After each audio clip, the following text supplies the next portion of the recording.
Chapter 16. Rue spotted the heron first. He pushed through the pink and blue early morning sky, then circled back and disappeared behind the tall pines of a distant island. He's coming, Rue thought. She felt the excitement climbing in her chest, but sternly pushed it back down. Don't be ridiculous, she told herself. He's just a boy. A few moments later, Jack's canoe appeared in the distance. The heron, Sir, flew above it. At one point Sir swooped so low that it seemed as if he were about to fly right into Jack. Rue ducked reflexively as Sir cleared Jack's head, and Rue thought she could hear Jack laughing, although it might have simply been the call of a far-off gull. As the canoe rounded an island and entered the seaway, heading toward Cough Rock, the current seemed to push against it. Jack paddled and paddled, but the going was slow. Rue paced along the rocks that formed a tiny cove, watching as Jack struggled against the river's mighty shoves. It seemed like he would never reach her. Sir, too, seemed to grow impatient. He flew to the canoe, landing awkwardly on its edge, and rested there while Jack paddled on. It took nearly half an hour for the canoe to find its way to the island. As Jack maneuvered into the little cove, Rue reached out and grabbed the canoe to help pull it in. Jack's face was pink and damp with exertion as he stepped onto land, but he was laughing too. I think she's jealous, he said breathlessly. Who is? The river, Jack replied. Look at her, pretending not to notice us. Rue looked at the water, flushed purple beneath the surface. Yes, the waves did hold themselves stiffly now, moving past briskly but occasionally serving Cough Rock with indignant little slaps. He belongs to the river, Rue thought. Are you sure you want to do this? She asked uncertainly. Of course. Come on, let me see your garden. Rue led him over the rocks and around the back of the house to the basement door. At first she felt a rush of excitement at Jack seeing the garden, but as he climbed up the trapdoor stairs, she began to have misgivings. What if he thought the garden was hopeless? What if all he could see was a tumble-down graveyard of brittle brown plants and dead trees? At the top of the stairs she paused and looked down at him. Close your eyes, she ordered. He closed them, and she scrambled up into the garden and then squatted down beside the trapdoor. Okay, take another step up, she said. He did. She had him take 2 more steps until his head was poking out of the trapdoor. Now give me your hand, she ordered. He put out his hand and she took it. The skin felt rough and warm. She held his hand loosely, but his hand tightened around hers. She led him up the final stairs until she was standing inside the garden, his eyes still faithfully shut. Listen, she told him. You have to love this garden, no matter what it looks like. Okay? Okay, Jack said easily. It's not green like other gardens, she warned. I know. You told me. Can I open my eyes? Rue took a deep breath and released his hand. Go on. She watched as his eyes opened and he looked around. He took in the broken branches hanging off the trees, the limp foliage matted on the ground, the tangle of vines drooping from the treetops. After a moment, he began to wander through the garden, stopping to touch the trunk of a tree or reaching up to let his fingers brush against the tips of hanging vines. Rue stayed back and said nothing. She remembered how she felt when she had first saw the garden, the particular feeling of sadness and wonder. Do you think it has a chance? She asked finally, her voice sounding gruff to her own ears. It's hard to tell with wild things, Jack said, crouching down by the stump of a tree. This winter I found a half-starved coyote pup. I took care of him till he started to look good and sturdy. It seemed like he might be just fine, but then he died suddenly in the night. I don't know why.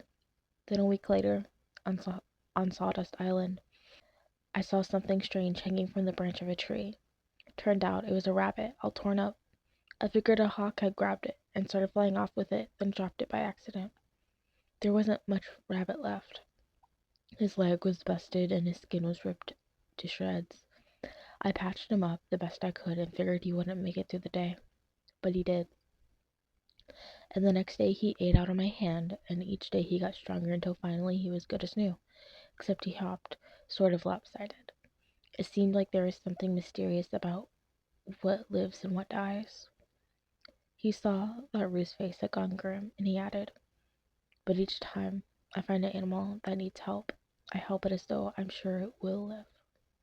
But that is exactly what they did. All morning they worked hard, hauling buckets of water from the river. They found a pair of old rubber boots in the basement, and they poked holes in the soles and used them as watering cans. Rue was getting stronger. She found she could hold fuller buckets of water and that she no longer tired so quickly. Again and again she paused to check on the bare patches of soil, hoping to see something green appear, even though she knew it was silly, that it was too soon. When they had finished watering the garden, Rue snuck some food out of the kitchen for their lunch. They ate beneath one of the dead trees, cheese sandwiches and purple grapes and a jug of lemonade. The black squirrels stopped by to ask for a bit of their lunch. Rue gave him some bread and he ate it at a distance of a few feet away, watching Jack circumspectively. Rue watched Jack too, noticing the way he ate, focused and silent, like a person used to eating alone. "Don't you get lonely out on the river?" she asked. Jack laughed. "How could I get lonely when the river never stops talking?" "Lonely for people, I mean." Jack took a bite of his sandwich and considered this, as though it were a new idea. "At night, sound carries across the water.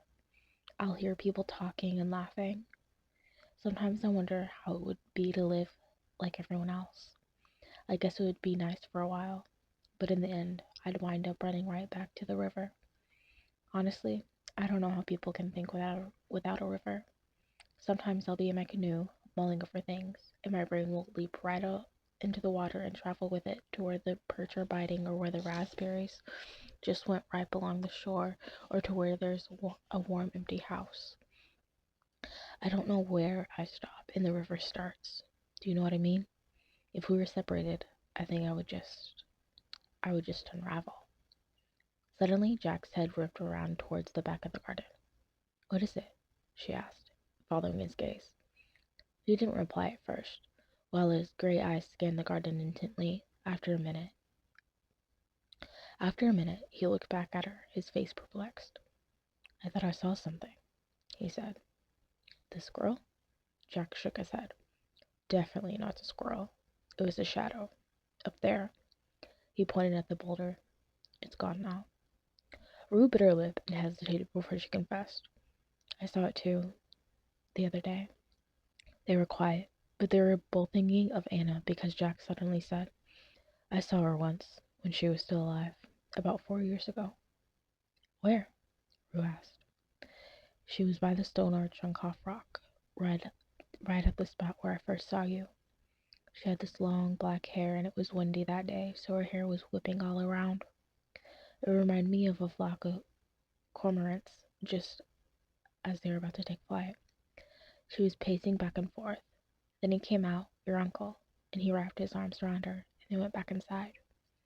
Jack looked at Rue, his eyes steady on hers, and said, "What if she's here, in her garden, watching us?"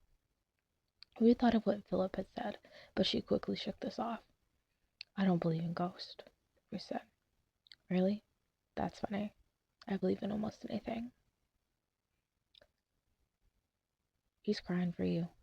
Violet woke Rue in the very early hours of the morning. Even in the darkened room, Rue could see that her face was pinched tight with worry. His heart is thumping so loud you can hear it through the bed sheets. Indeed, when Rue opened Philip's door, she was shocked at how pitiful he looked. His head was thrown back against his pillows, and his face was damp with sweat and tears.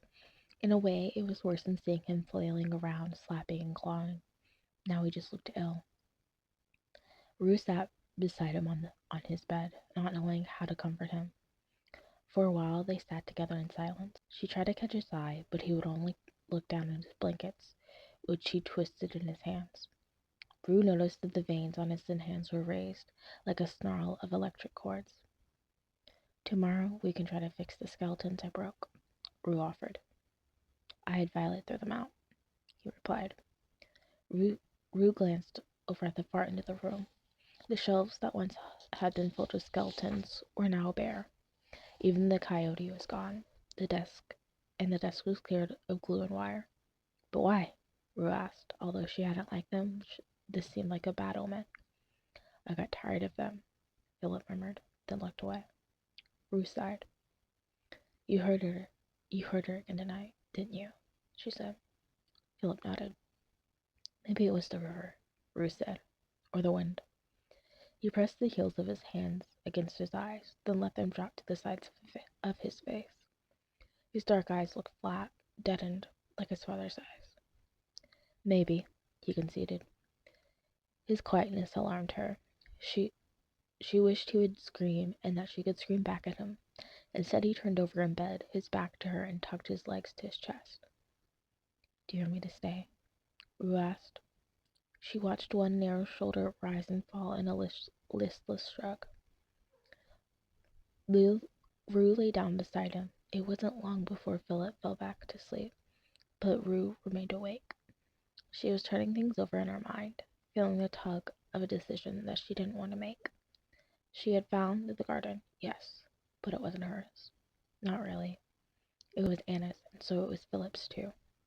Maybe Anna was waiting for him down in the garden. Maybe the garden was waiting for him too.